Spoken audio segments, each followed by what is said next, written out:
And let's see here. All right, so glad everybody's joining us. We've got quite a few folks on right now. Got quite a few more signed up.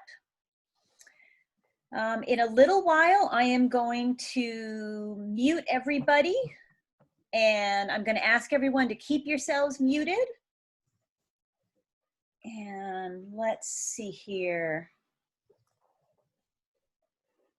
All right. Fun. It's so fun to see everybody. Happy Sunday. Let's see here. All right. Lots of folks.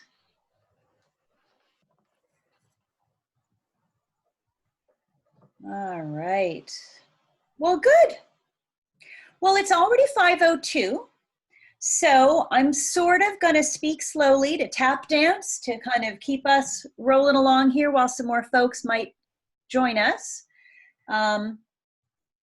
But I think, why don't we actually get started and we'll just add people as we go. So welcome to our final program in the, oh, got a few more people. I'm very bad at multitasking, I apologize. Anyway, welcome to our final program in the Quogue Library Author Series for 2020. Thank you for joining us virtually. I hope to see everybody next year under the tent. My name is Jenny Bloom, and I'm the director of the Quogue Library, and I look forward to meeting you and helping the library to serve you. Our staff and our board of trustees are so excited to welcome you into the renovated library this fall. Last week, I spoke a little bit about how our new innovation lab space will be a place where you can come and get hands-on with emerging technology in a comfortable way. The week before, I spoke a little bit about our new children's department, which is being built with so much intention around being a fun and welcoming space for your family to explore our collection, programs, and connect with each other. Our 1897 rooms are being lovingly restored, and this week I want to talk a little bit about that. There is such a respect for the library's history, from the beginning with the Post family's donation of the land to the capital campaign that's bringing us this incredible renovation and the opportunity to grow. The 1897 rooms will house some of our adult collections, like our biographies, as well as our newspapers and magazines, our visually impaired reader, and our local history collection. But it really houses our history. The fireplace will be a working gas fireplace, and the rooms will be our quiet rooms, where we're hoping that you'll come and you'll spend time with us. The furniture, the lighting, the feel of the space is all about being connected to Quogue. So I know it feels very far away right now, but I'm looking forward to our first rainy winter day where we will meet each other in that space. It's coming along beautifully. We anticipate being able to open our doors to the community in some sort of way by Thanksgiving. So for now, our staff is available through curbside service at the temporary library at Midland and delivering some fantastic virtual programs for you and your family. Please let us know if there's anything you'd like to see from us. Today, we continue with the tradition of our author series, thanks to community member Ellen St. Phal. We have had a great lineup of authors. Thanks to Andrew Botsford, I'm anticipating another lively conversation today. So thanks for your generosity of all of the authors. We've been able to bring you the author series at no cost. So thanks for joining us. Thank you for supporting Quogue Library. To ensure that we don't miss a minute of the conversation tonight, I'll be muting all attendees. If you have a question for Cara, please use the chat box and I'll direct your questions to her at the end as time permits. This evening, I'm happy to introduce you to author Cara Wall in conversation with Andrew Botsford. Andrew is a Quogue resident and a longtime author of the blog at Quaquanatuck. Andrew worked for many years as the associate editor of the Southampton Press, responsible for bringing us the arts and living sections. He is also a generous community member who's been a pleasure to work with developing this author series. So thank you, Andrew. Tonight, our author is Cara Wall. Her recent novel, Dearly Beloved, beautiful cover, it's rapidly gaining acclaim and notice from literary critics and the public. Cara is a graduate of the Iowa Writers Workshop and Stanford University. While at Iowa, Cara taught fiction writing in the undergraduate creative writing department, as well as at the Iowa Young Writers Studio, which she founded and directed. She taught middle school English and history and has been published by Glamour, Salon, and the San Francisco Chronicle, among others. She lives in New York City with her family. Cara, congratulations on the publication of Dearly Beloved. If you haven't checked out Cara's Instagram and blogs, you are missing out. It's a lot of fun. Cara, Andrew, thank you for being here. Cara, would you please start us off tonight with a reading you've selected for us tonight? I will. Thank you all.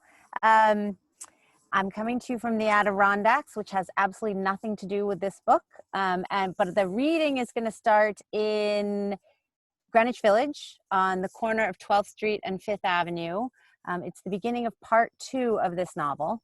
So if you haven't gotten to part 2, it's not really going to give you any spoilers, but it'll move you along if you're not there yet.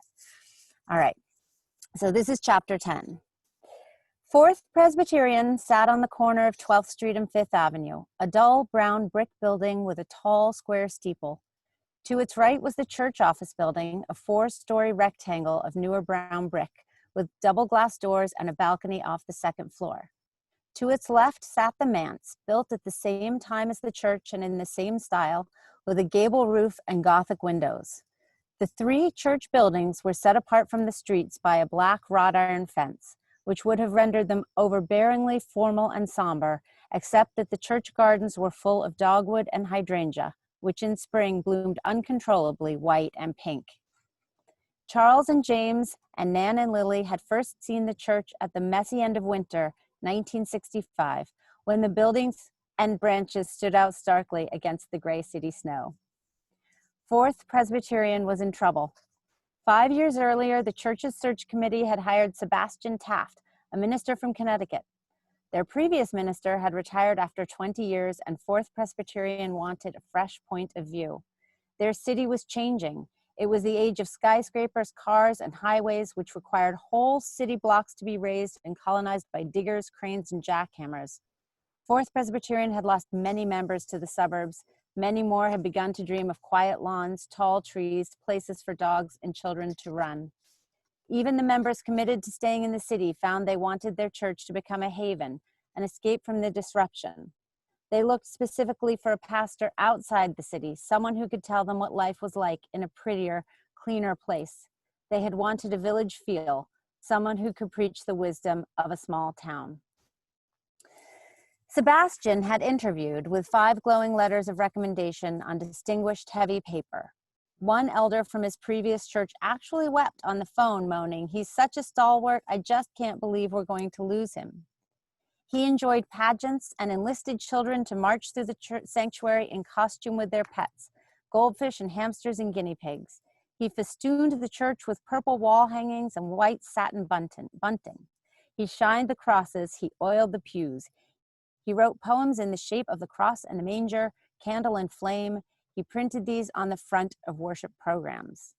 He wrote his own loose, casual prayers to replace the ones that had been said for 50 years. As promised, he increased attendance, but the new additions were members from his old church, groupies, who drove in on Sunday to hear him preach. He did not bring in students or young families. He did not stem the tide of defection to towns safely nestled above the Triborough Bridge. As promised, he preached a message of hope, which the congregation found too hopeful. At Easter, he declared, "Even in death, there is a happy ending." The few city-dwelling members these meditations did bring in were as bright and optimistic as Sebastian. They complimented his sermons, they appreciated his gaudy decorations and jovial hellos. As a full year passed, long-term Fourth Presbyterian members began to suspect that Sebastian was not writing new material. His sermons were general and somewhat glib. They made no mention of events they read about in the newspaper, good or bad. They asked him politely to reinstate the traditional prayers. He refused, as placidly as a mule. They asked him to curtail the pageants. He refused with a stubborn smile. And then at Christmas, he made his boldest move. For 100 years, the Fourth Presbyterian congregation had sung Joy to the World as the last hymn, then emptied triumphantly into the silent streets of New York, full of life and hope and the clear brass notes of the organ. It was their most treasured tradition, a night when they felt emboldened in their faith, empowered to scatter it in front of them onto the streets of the city like gold. Instead, Sebastian decreed the last hymn would be Silent Night, and as they sang, they would light candles, filling the church with a soft, shimmering glow. It was beautiful, it was sophisticated, it was reverent, but where was the celebration? They tiptoed out into the New York night, lonely and alone. The magnitude of their mistake in hiring Sebastian was shocking. He wanted to create a church in his own image, pleased and facile and smug. Fourth Presbyterian's congregation discovered that they did not want a shiny Christmas ornament version of faith. They wanted to talk about belief, how to find it, and what it meant for their lives in a changing world. When 4 years later, Sebastian contracted gout, they knew they should feel sorry for him. But still, there were several various quiet celebrations when, for medical reasons, he retired early. We want, the new search committee wrote, a minister with the highest academic credentials who struggles with the incongruity of faith in the modern world. We want a minister who looks for answers in a dignified way. We are not interested in the trappings of religion, only in the deep, incisive examination of Christian principles and the way we may apply them to our lives. We want to restore our self-esteem. To this call, both Charles and James had answered. Scheduled for their interviews on the same day, they sat in a wide second-floor hallway outside a heavy wooden door, waiting to be invited in. They had not been introduced and took that to mean they should not speak, but they saw each other. Charles saw a wiry man, a wound-up clock ticking with purpose. He could see it was an effort for James not to pace, thought he could hear him humming with energy like a light bulb. He saw the kind of man who made him most nervous, who formulated his thoughts quickly and voiced them with force. If this was the kind of man that the church wanted, then he, Charles, with his love of obscure texts and academic analysis, did not stand a chance. James saw a tall, hale man whose good navy blue blazer, monogrammed shirt, and khaki pants evoked a wealthy, literary upbringing.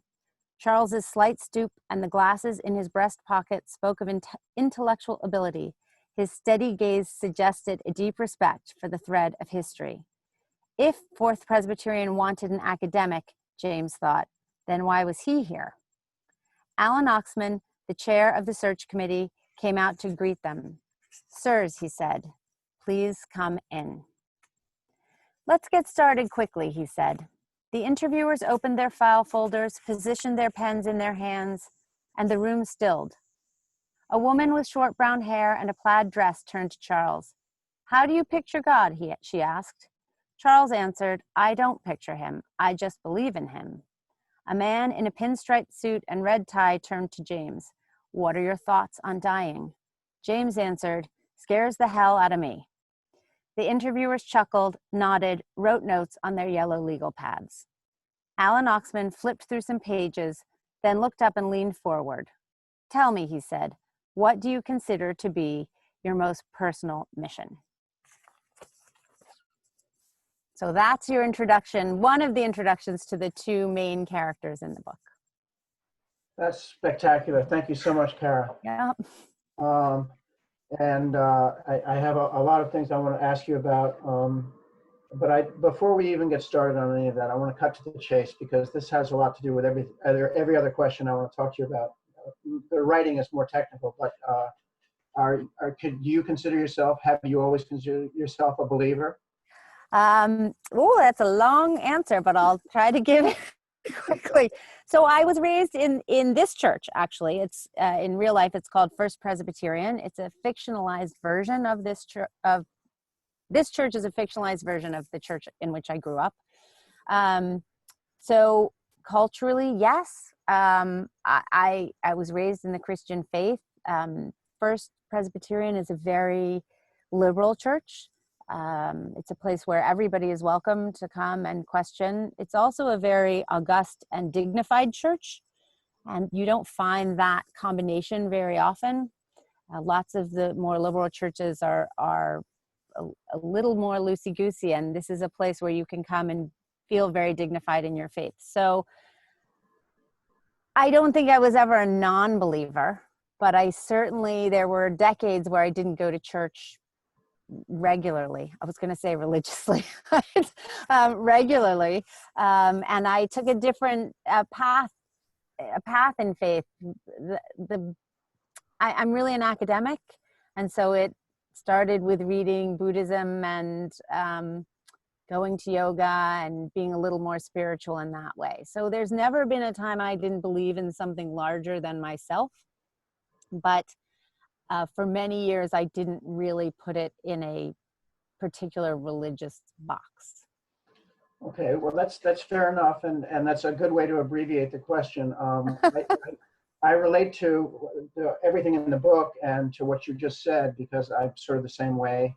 I grew up in a Christian faith in the Episcopalian Church and so forth, and there's churches here in Quogue that I went to, and I went to a church school. I went to St. George's School in Newport, Rhode Island. So I know those sorts of things, and then began interrogating issues of faith in college.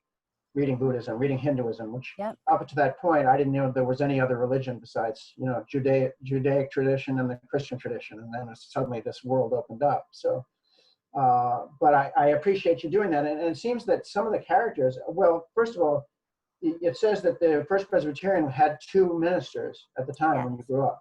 Yes. So you're stretching around here in some of this stuff, but when you talk about these 4 characters, the 4 main characters, they all seem to have shades of different kinds of faith. Yes. So you have Charles has the calling and is very specific, and James has sort of a moral compass and it's sort of an activist thing based on his background. Lily is, of course, sets out to be an atheist, and that's where I am so far. And she's pretty rigorous about that. Yes. And then Nan seems to be more of a passive believer because she was raised by a preacher and sort of that's just kind of grew into that situation. Right. At least where I am so far before part 2. Yeah. So do those represent sort of phases for you individually as a person, sort of bouncing around in terms of faith, or you just try to look at what kinds of faith are there, what these issues of faith? I don't think they're phases in my life. I think they're all parts of me. I mean, I couldn't put them in phases of my life. So when I write, the characters come to me first. So they came in a pretty defined way. I knew that Nan was the daughter of a minister. I knew Lily had been orphaned. I knew where they came from. And so I was really in conversation with the characters about their faith, filtered through my own experiences of faith.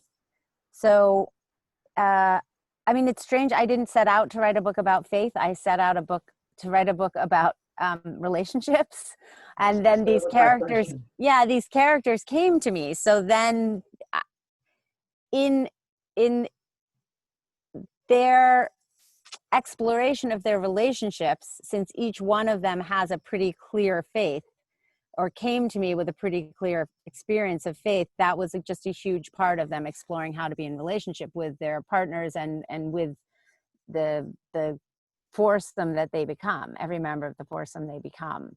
So I think I got a little bit off topic, but they're not really phases of me, but I would say that I came to a great understanding of each type of faith. Nan was the one who was getting short shrift for a long time in many drafts of the book because her faith is pretty clear and she questions but doesn't lose it. So I had to then go back in later drafts and really say, you have to hold up your end of the bargain. Like, you're a tent pole here, and this kind of faith that you did when you're given it as a child and you believe it and you keep it is an important part of the story. And so she was the one that was furthest from me, I think. Okay, well, that's interesting because you said that you lived in the sexton's apartment in the church. Yeah. So one gets the feeling that maybe your parents were in some way part of the administration of the church. No, well, my mom, when my parents came to New York in 1965, my mother got a job as the receptionist at First Presbyterian Church. And we lived in the church because we moved back from London, and our the deal on the apartment that they were going to buy fell through, and we had nowhere to live. I don't know why there was no sexton living there at the time, but so we lived there for a while. It was cool. It was a really big apartment. It was very nice, and we had an epic Thanksgiving feast there one year where everybody contracted stomach flu.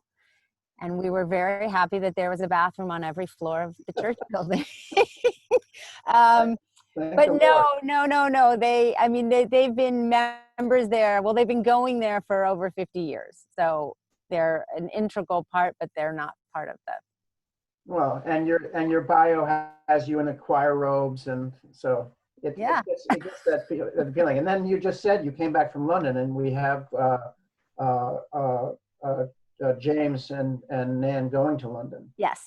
So, I mean, there's biographical things in here, but or maybe just sections of your mentality. I'm not sure. But interestingly, about the question of faith, I mean, I was going to ask you, did the idea of interrogating faith come first, and then the characters kind of filled that out, or was it the other way around? Because most writers will tell you that it's the characters, and it's in conversation with the characters. But I do think that what you said is about a book about relationships, and then their faith is such a big part of that. And it seems to work both ways. It seems like their relationships are pretty much built on their different approaches to faith. You know, I mean, that's really what the pivot point for all their relationships, for both couples' relationships. And the book is titled The Dearly Beloved. So it's not just Dearly Beloved, which begins the marriage ceremony. It's these are the ones that are the dearly beloved. So I thought that was fascinating, and the points of view was really good. But let's talk a little bit about the process here. You taught for a long time. Are you still teaching writing? No. No. Okay. But you did teach for a long time. I did teach writing for a while, for about 10 years. Yeah. So I taught before I went to Iowa. I taught at Iowa. And then I moved into high school, teaching high school. I've taught every grade from 8th. I've taught every grade from 5th to college juniors except 8th and 11th. Okay, so that was just general teaching, though. That wasn't teaching writing. No, well, I taught English. Yeah, okay. So, but you started, when you were at Iowa, you started the Young Writers Studio? Yes. You founded that? Well, I founded it in concert with the university hired me to found it. Yes. I mean, I did not like raise money and create this thing. Right. Hired to make it happen. But just, this is a little bit off topic from the book, but just tell us a little bit about that. What was that? What is the Young Writers Studio? It still exists. It's awesome. It still exists. I actually I met a young woman once who was like, just had this great experience at the Iowa Young Writers Studio. That was 2 summers ago. So the Iowa Writers Workshop has, when you're in the Writers Workshop, you generally teach or you work. For 1 year, I worked at the International Writers Program. And the people who ran the International Writers Program and the people who ran the sort of summer camps that went on at Iowa just saw an opening for a Young Writers Studio for high school kids to come that would also help employ the writers that they were supporting at the workshop. And they hired me to say, well, it'll be a year-long position because my ex-husband, we were there together and he had 1 more year. So I knew I would be there 1 more year. I stayed 1 more year. And they said, well, take the year and see if it's feasible. Like just do a feasibility study. And within a month, I knew it was feasible. So we just created this whole program. It was amazing how many applications we got right off the bat and how I'd never really seen my colleagues teach, right? I'd only been in workshop with them and they were just amazing teachers and how much these kids got out of it. We all got together and talked about the best writing classes we'd ever had. Not workshop classes because we felt like we had to give kids a way to write, not just, they weren't ready to like create stories. We did do that, but it was like the whole morning was writing exercises writing exploration. So they'd go from classroom to classroom, and you do one prompt one way. One writer would talk about the way they write. And so I always go by Natalie Goldberg, writing down the bones. So it was just, I remember. And other people just had different things. So one of my colleagues loved to start with place. So he always said his stories started with a place. So he would take them through these writing workshops that had to do with describing place, which I'm terrible at. I really should have. I really should have taken. You're not terrible at anything. No, but it's hard work for me. Let's put it that. That's the hardest thing for me to do. I'm glad you qualified, because frankly, I think you're not terrible at anything. I think you're excellent at everything. So I'm loving the book, and I can't wait to read the rest of it. And we'll talk a little bit more about that in a second. But while we're on the subject of starting with place, this book, these questions, the relationships and the issues of faith and the issues of relationships, is set in a very specific period. Yep. And it seems to me there's good reasons for that. But I'd like you to talk about that a little bit. Why did you pick this period? So for a couple of reasons. So as the characters came to me, I knew that the rooting in time came to me in that I knew that James's father was an alcoholic, and that it's because of his experiences in World War II. So I knew it had to be in there. My parents came to New York in 1965, so that's sort of always been a before and after in sort of the family history, a before and after moment. And so I just worked backwards from there, knowing obviously that it would lead to some discussion of the social upheavals of the 1960s, especially in New York. They're a little different in New York than they would have been if it had been set in the South. Right? There are a little bit of different things going on, or they're happening in a different way. So I had a hard time with the timeline. At some point, my copy editor asked me to make a spreadsheet of all the dates and what was happening to every character every year. I was like, come on, like I know they were kids after World War II and they went to college in the 50s and New York in 1965. So that was literally I don't want to say constraining, but it was the most constraining part of the book, right? I had to work with that, which I found really cool. I'm a historian by training, so I like to research that. And it's a really amazing challenge. It's amazing what good writing you get if you have a constraint in some way. So, when Charles gets to college, he's there right after the Korean War, and he's there. And so doing my research, I realized that, we have all these soldiers coming back who are now on the GI Bill and are going to college. And so it really informed his idea of faith, and to me helped him understand James's experience of faith, which is much more like, we have to help people who are down. We have to give a lending hand. We can't leave people behind. So the constraints of the time period really added to the story for me. Well, it did. It added to the story, and it also was very interesting to me because when they first start dating, they're dating under the old rules. Yes.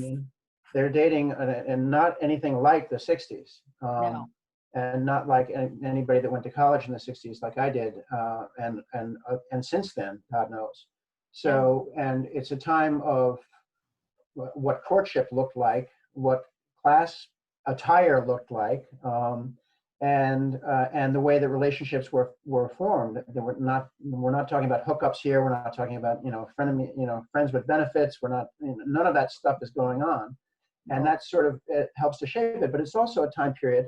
You're a historian, and tell me better than I know myself. But when church going was fading off, I mean, it's not just defections from the city to the suburbs.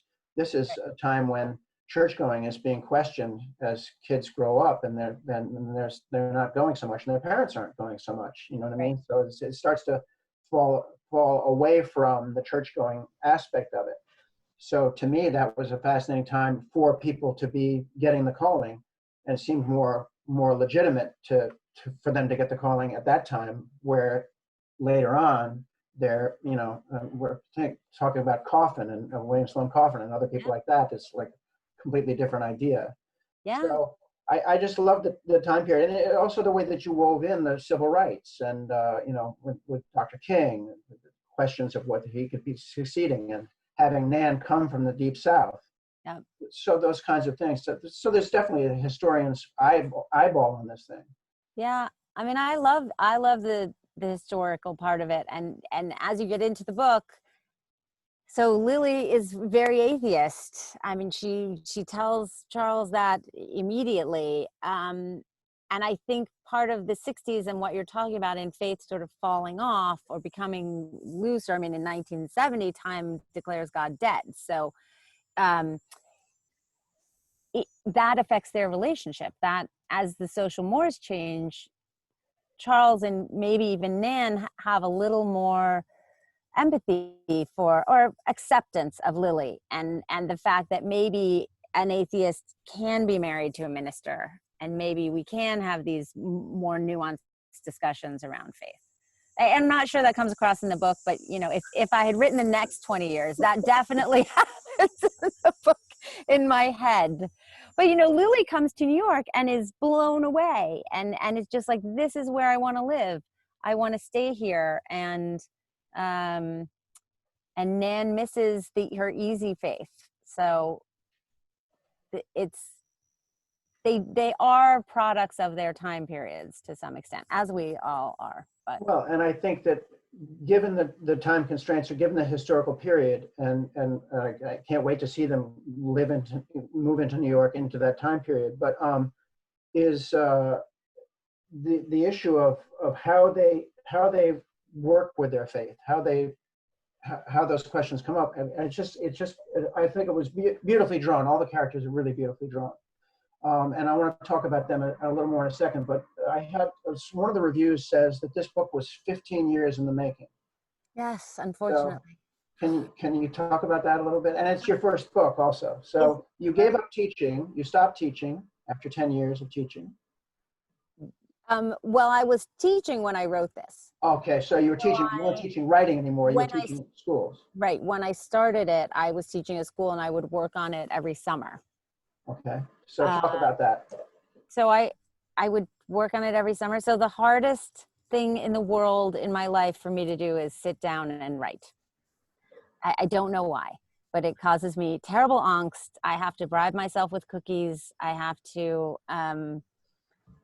wear slippers and a particular cardigan, and or I have to be in a cafe. It's just an agonizing ordeal for me, which is silly because as soon as I start writing, I don't want to stop. But there were just many years in there where I couldn't get over that. Partly I got divorced in the middle of writing this, so it was very, very hard to write convincingly about relationships for a couple of years. But then my daughter got older, and well, first of all, I have this thing where if you're not actually writing, you don't get to say you're a writer. Like if you're not getting up every day and doing the work, or at least 4 times a week, you can't really talk about being a writer. So when I published this book, so many people I knew were like, you write? Like you wrote a book? Because I didn't talk about it at all because I didn't feel like I was working hard enough on it.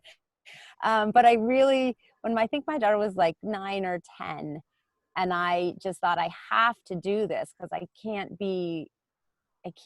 parent from my inherent philosophy of do what you want to do unless I'm doing it. So then I think I had done sort of 6 drafts in maybe 10 years, and then I did 6 more drafts in like 3 years. So 6 drafts, full drafts. I mean, starting from the beginning and going, my first draft was about 100 pages.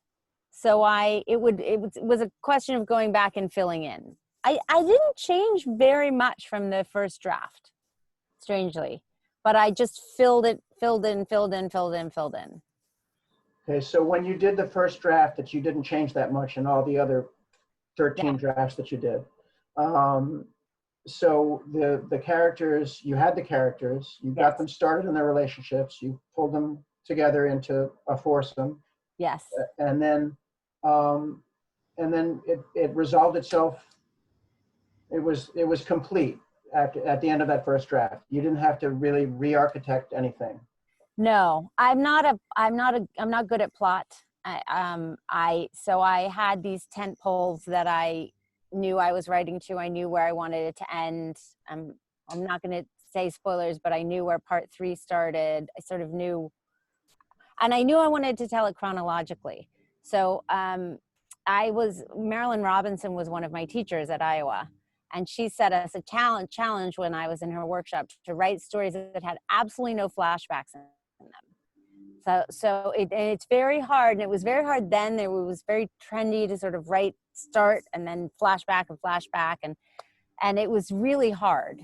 And I didn't entirely succeed in this book. There are definitely some flashbacks, but I learned a lot from writing chronologically, and I just knew I wanted to tell the story that way. So if you're just writing chronologically and you know where you want it to end, you can kind of hit your points and then go back and fill in.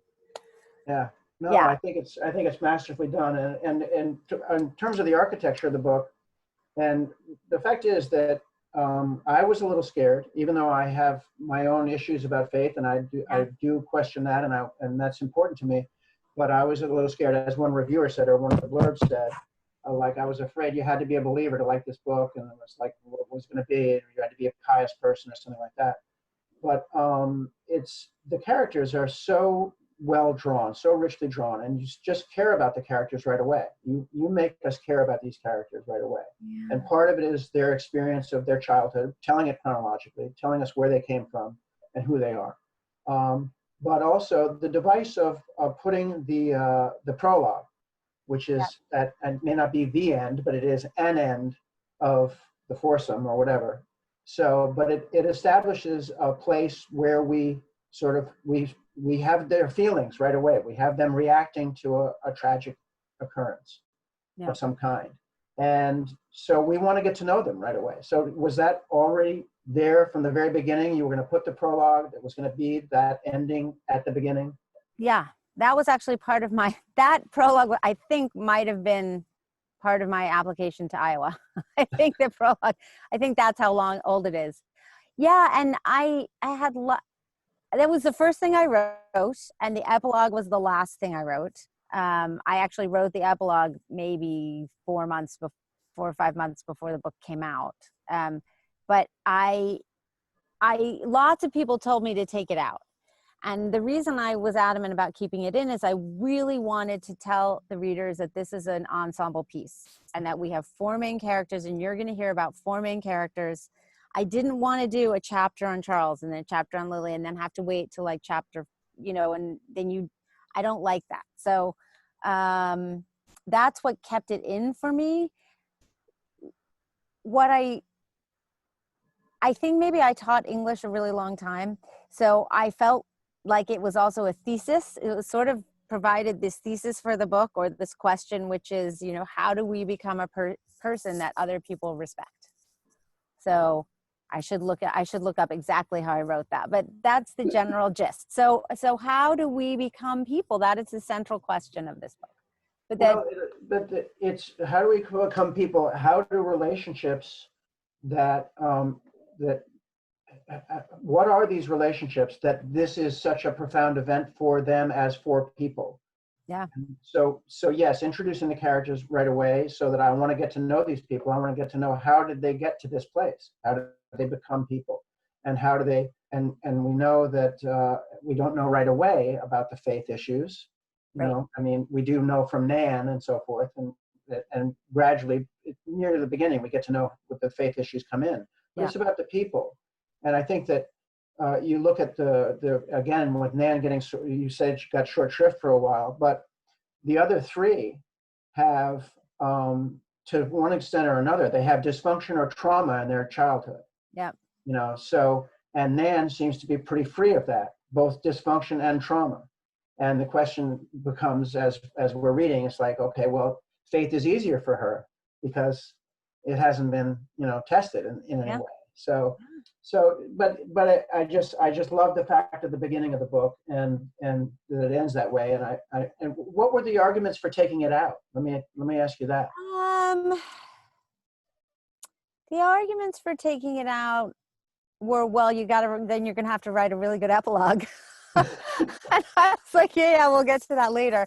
But it was just sort of like, it was too much telegraphing. It was too sort of like, if we know what's going to happen in the end, why do we want this? And I was always like, well, it's not a mystery. It's not like a murder mystery or something. Like, so they were myriad. I mean, people were like, it's hard to hear about a character and have to wait for so long to know about them. And I just finally found an edit, you know, my editor at Simon & Schuster was like, yes, I love the prologue. And I was like, oh, thank God. There you go. Really didn't want to change it. Yeah. So, yeah. Well, so you liked it for the reasons that you're saying you liked it. Right. So it's not a murder mystery, and I'm not looking to find out why he died or anything else. I think it's brilliant, but I do think that it's a wonderful way of. There is a marvelous amount of suspense in the book. It is a page turner for me because I want to know what happens to Charles's faith, to Lily's atheism, to James's lack of a calling, but his dedication to making this work for him. You know what I mean? And to Nan. And does Nan have to hold them all together? You know what happens? And there's a certain amount of suspense because these are very dramatic choices that they're making. Yes, they make odd choices. They make odd choices, but you know, people in writing workshops and everywhere else talk about what are the stakes. You know, and the stakes here, in terms of the relationships, the relationship is the biggest stake there is, and the questions of faith are a very big, elemental, existential, also big question for them. So these are the pivot points. But it's just, I think it's brilliant that it's not so much information in the prologue that it gets you too much information, but it gives you just enough to say, how do we get going? And there's great suspense in it. So I love that part. And along the lines of this question, this is the last thing I'm going to really talk to you about before we get some questions from the chat. Did you ever write poetry? Not well. It's sort of, yeah. I mean, I write, if given my druthers, I would write in very short sections, like almost prose poetry. But I like story too much. I mean, my biggest addiction in life is story. I have my most current example of that is I started watching Grey's Anatomy a while ago with my daughter, and she's left it, and I have to watch all 16 episodes. I like literally have to know what happens in every story I write. So this wasn't the book for that format.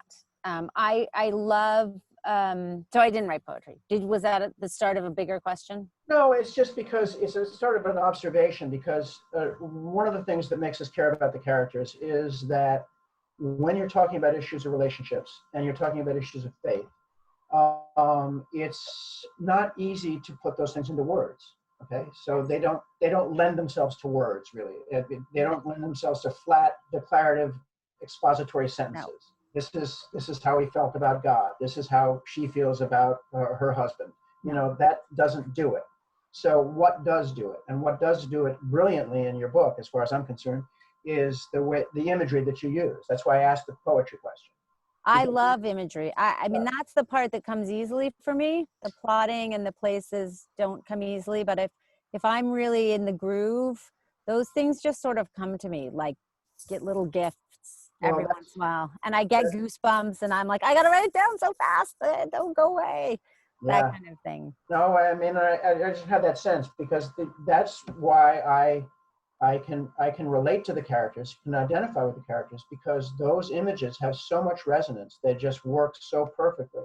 I'm going to read you just to yourself for a second. this one, I mean, they jumped out at me.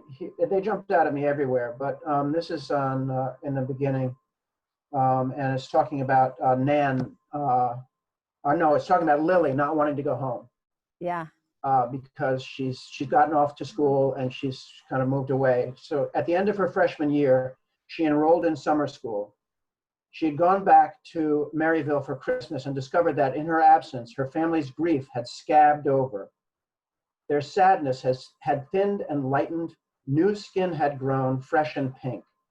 While she was away, they had been able to forget the accident. When she returned, they had been forced to pick up their rakes of grief and drag them along the ground.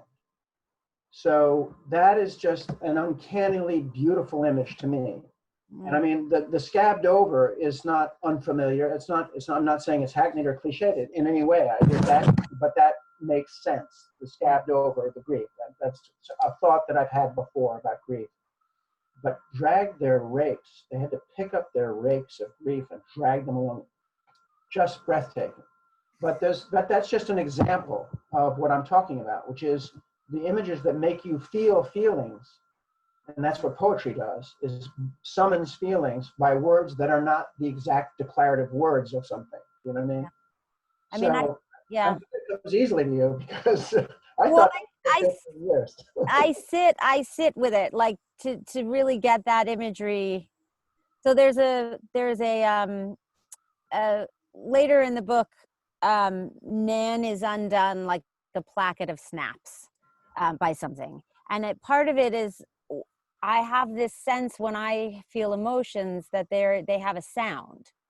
And I try to, like, I sit for a long time to figure out what that sound, and also what the, what do you call it, what the velocity of it is.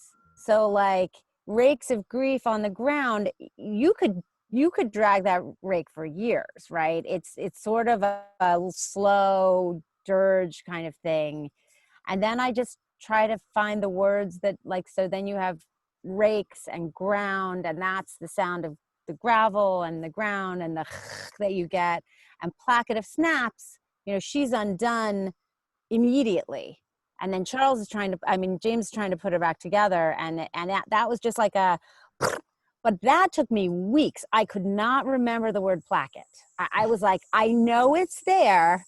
I know it has the right sound. It has the short A that's going to echo the snap. And I was like, I think I was at an ice cream store and I was like, placket. I was like, I got it. Oh, it was so satisfying. But so I work on them, but what comes easily for me is that I can sit and I have a sense of that. Like, it's like I'm in a room with that emotion, and I'm letting it make sound and tell me what sound it makes and what temperature it is and how it's working for each character. So that's my favorite part of the work. Well, and it's absolutely uncannily beautiful, and the other thing is that it's not just the one I read. I just picked one out that hit me in the face. But they're everywhere, and they're everywhere in a book that, if you're just going to write about relationships and faith, I mean, what makes it come alive is this imagery, is the getting to the feelings of what Lily's grief is like, what Charles's calling is like. These are things that are very abstract, but they're very deeply felt by these characters, and the way that we feel them the way I felt them as a reader is based on those images.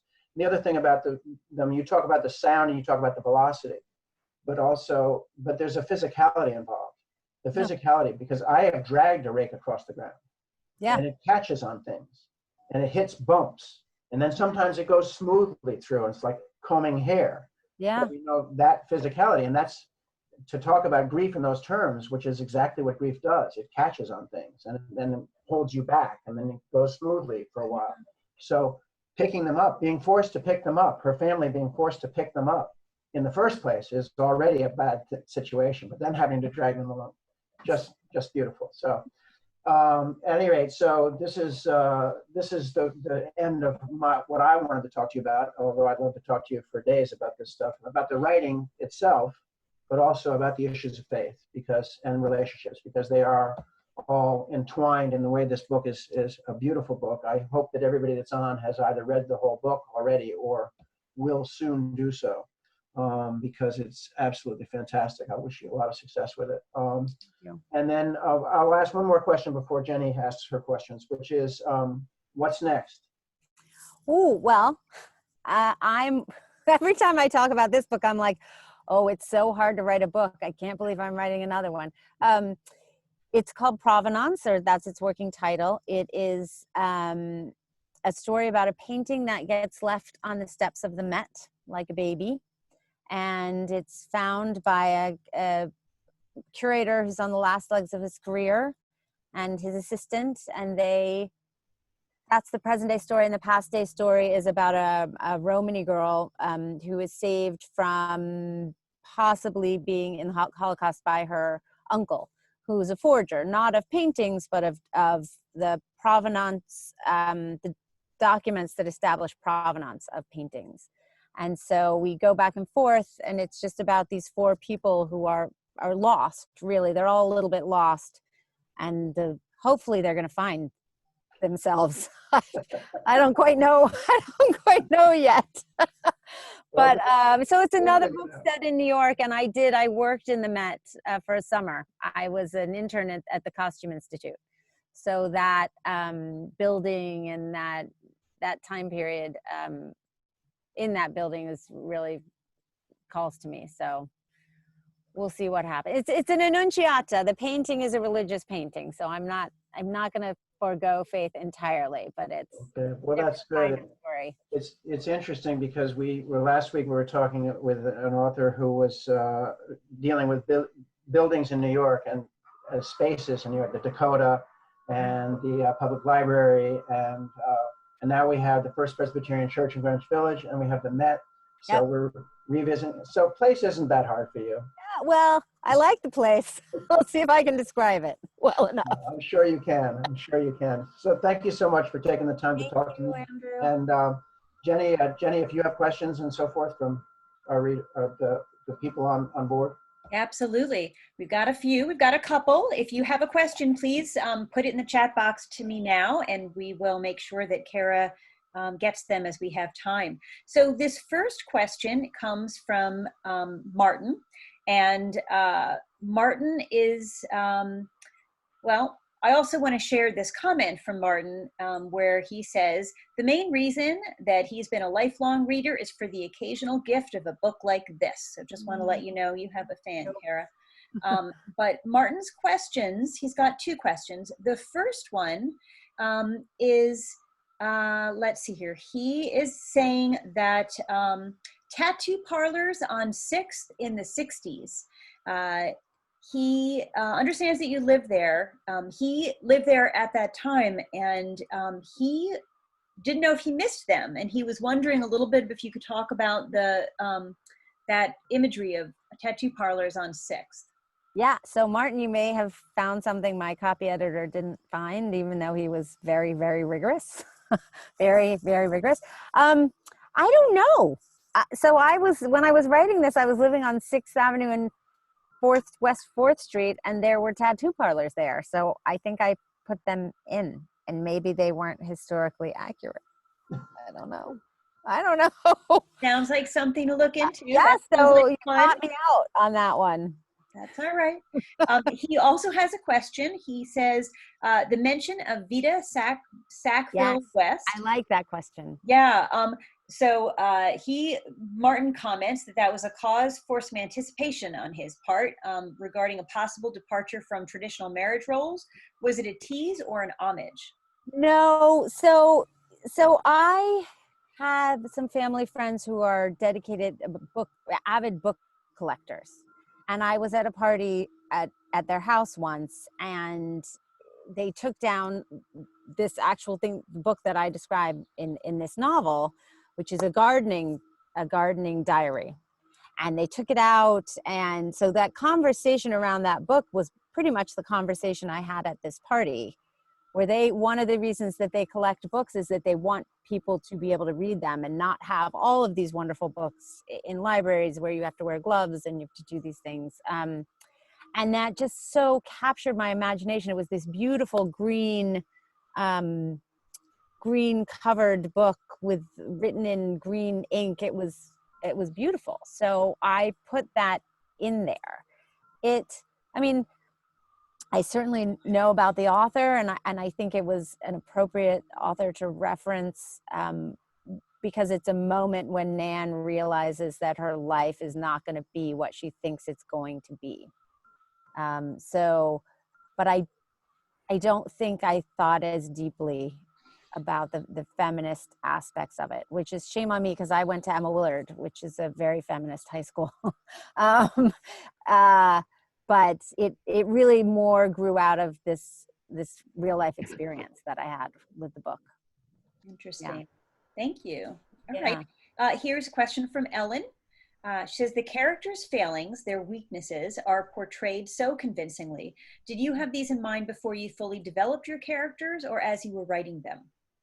So I knew that Nan and Lily were going to be at odds from the beginning. And I knew that what happens in part 3 was going to fundamentally change them by revealing their weaknesses to themselves, right? So both women were going to go through events in their lives that made them realize their own weaknesses.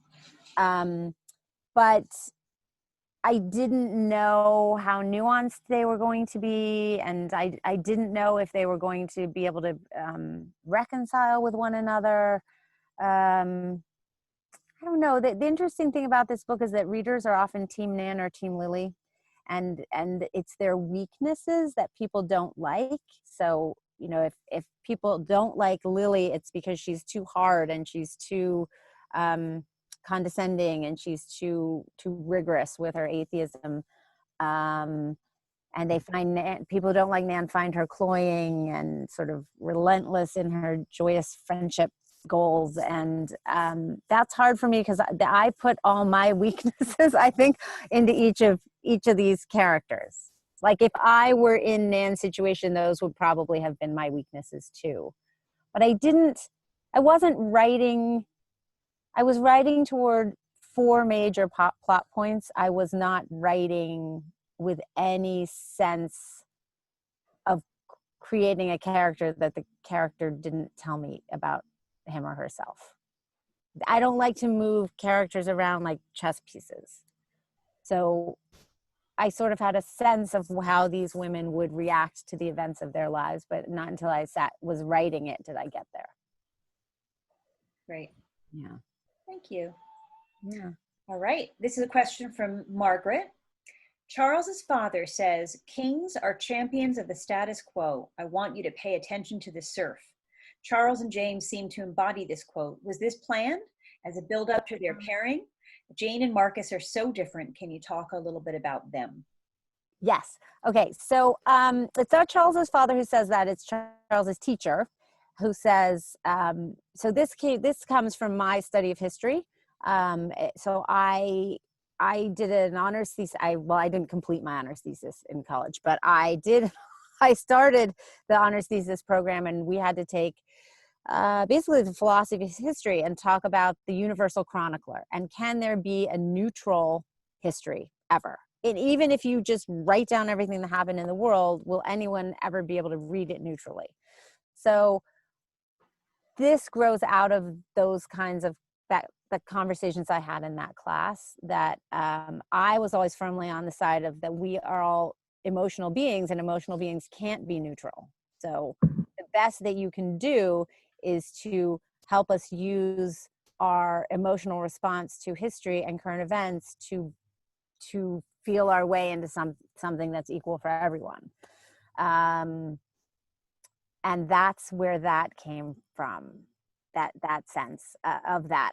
They do embody it. I mean, they are people. So Charles comes from an academic who wasn't rich necessarily in his own house, but he comes from wealth.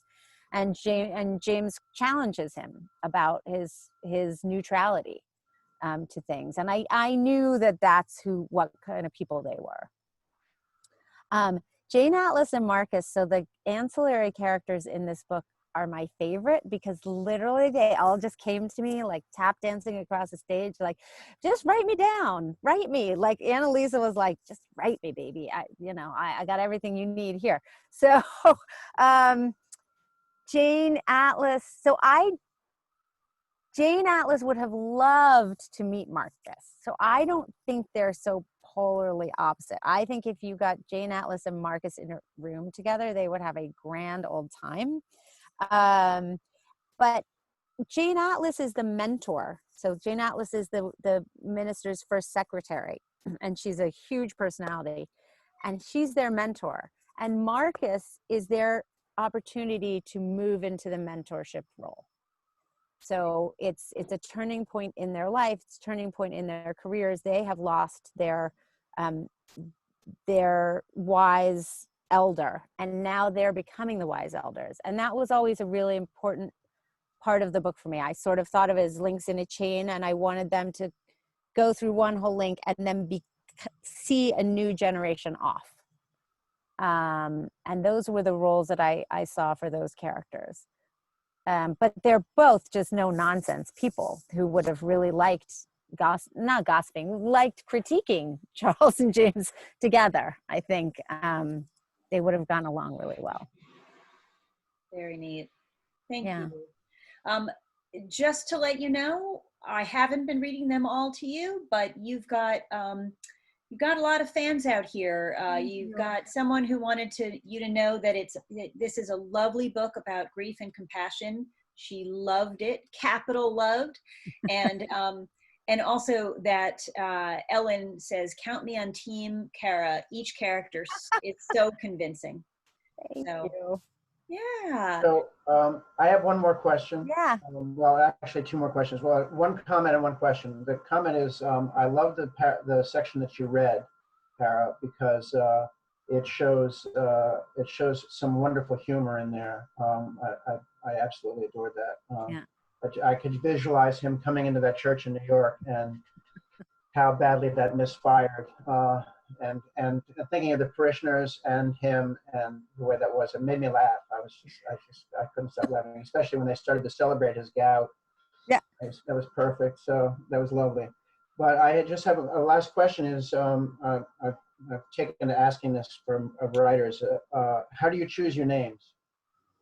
Oh wow, that's so interesting. All of these characters named themselves for me. But Provenance, I still don't have a name for the main character. And I don't know why. I have names for everybody else. And this one character is, I think we start with the book when she's grieving. So I think she doesn't know who she is. I think I have to write her more so that I know who she is. But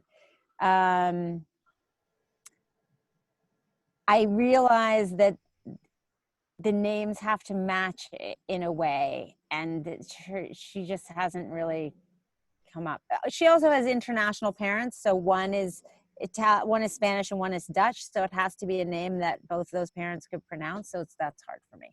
But the other ones just came to me like entirely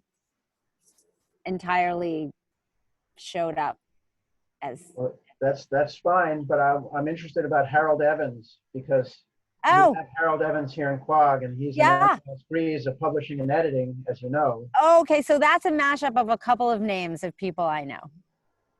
So there are some homages in the very minor characters. There are some homages to people, in the church or in the New York City community who would recognize themselves, but no one else would.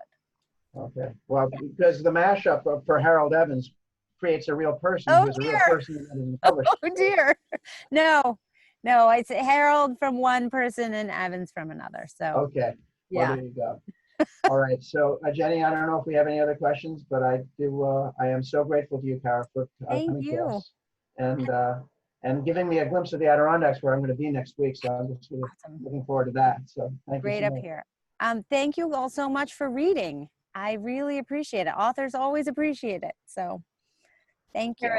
Cara, thank you for this beautiful book. Really, really lovely. Thank you so much.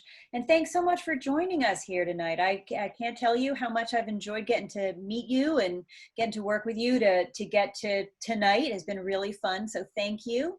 Yeah. Andrew, thank you so much. It's been such a pleasure having you be such a huge part of the 2020 author series. So thank you so much. And thanks for your generosity of time and energy and knowledge. It's been great. So everybody, I'm going to miss seeing everybody here on Sunday night at 5 o'clock. We're going to come up with some other programming because I'm going to miss seeing y'all here. But thank you so much for joining us. I cannot wait to meet you all in person in the library. Hopefully that'll be soon. In the meantime, stay safe, stay well, everybody. And thank you. Have a great rest of your evening. Thanks, everybody. Bye. Good night. Bye.